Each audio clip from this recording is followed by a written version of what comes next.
Is a regime change possible in Iran through a military action by the United States of America and the Republic of Israel? Within the current reality, the answer is no. The current Islamic Republic of Iran, which came into power through the Islamic Revolution of 1979, had been in power since 1979 with a lot of resources, government patronage, structures, and instrument of states. The government has suffered severe sanctions and had fought several wars and insurgency within the Middle East. Within 1 year of coming into power, the Islamic Republic of Iran went into war with the Republic of Iraq. That war lasted between 1980 to 1988.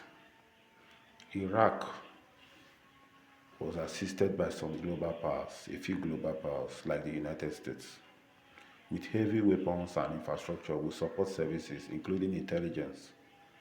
The war dragged on for 8 years. Iraq could not invade Iran because of the topography and geography of Iran. Iraq is a neighbor to Iran on the western border. However, on the western border of Iran, there are huge mountains.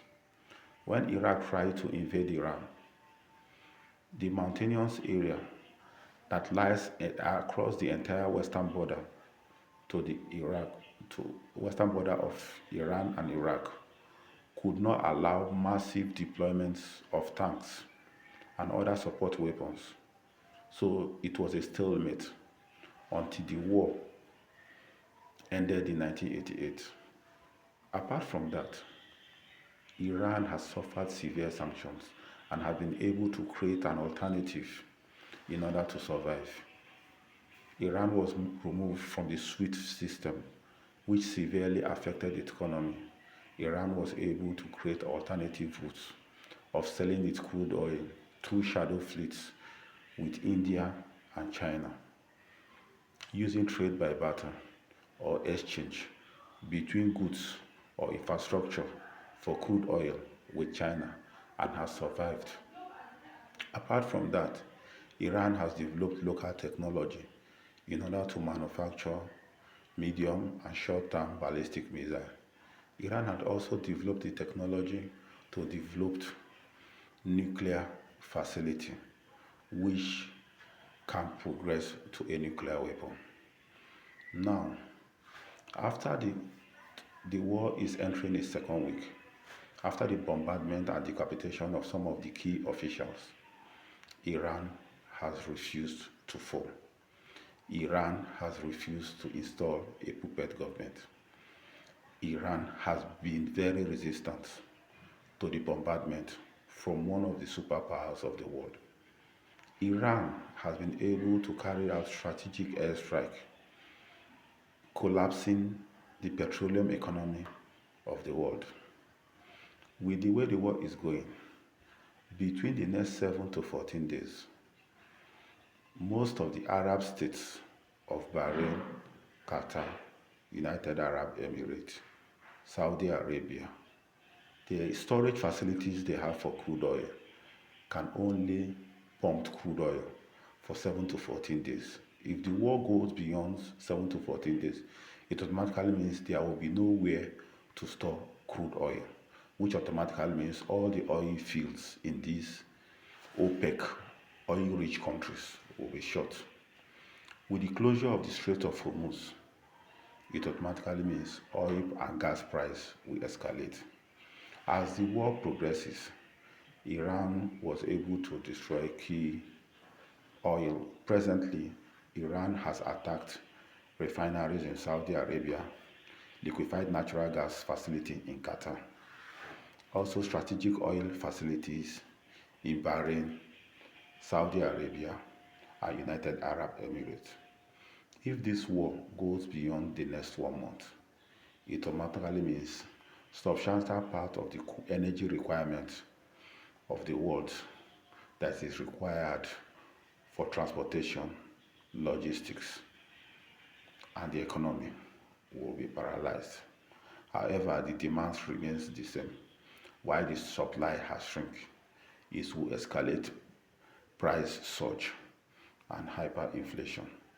The strategy Iran is using is an indirect strategy to collapse the entire oil petrodollar economy in the Middle East. This will force the superpowers and other big countries to put pressure on the US to stop the war.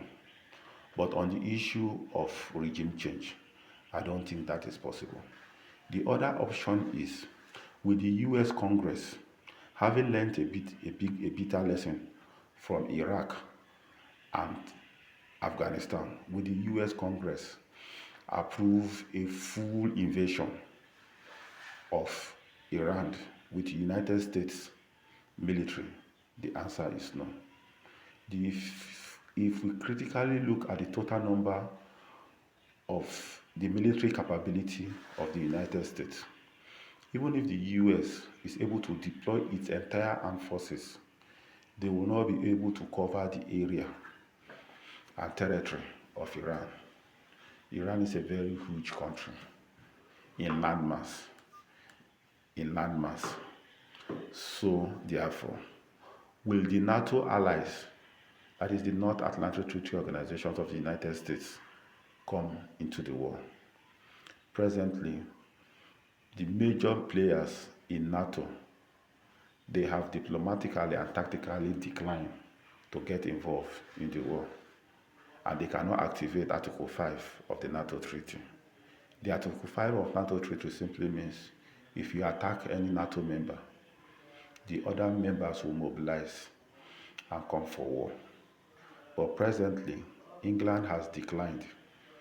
The UK, United Kingdom, has declined to engage in war. Although at first they declined to provide their bases either in the UK or in the Indian Ocean as logistic hub for the US to use for airstrike. Even when they later changed their mind to provide a mini military base in Cyprus, this was hit. Spain, France, Germany, Italy are not really ready to get involved in war because the way the war all began, Iran was not the aggressor. Iran was attacked. Therefore, the other option is to instigate an insurgency in Iran to fight the Islamic Republican Guard Corps. The Kurdistan, the Kurds, which are located, the Kurdish tribe, which are located in the northwestern part of Iran, do they have the capability, if armed, to engage in a war to defeat the Islamic Republican Guard? The answer is no.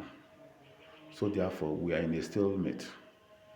Iran is not ready to stop its nuclear facility, to stop the production of long-range missiles, and to install a puppet government based on terms and conditions of any other superpower. Therefore, we are heading for a long and prolonged crisis. Thank you.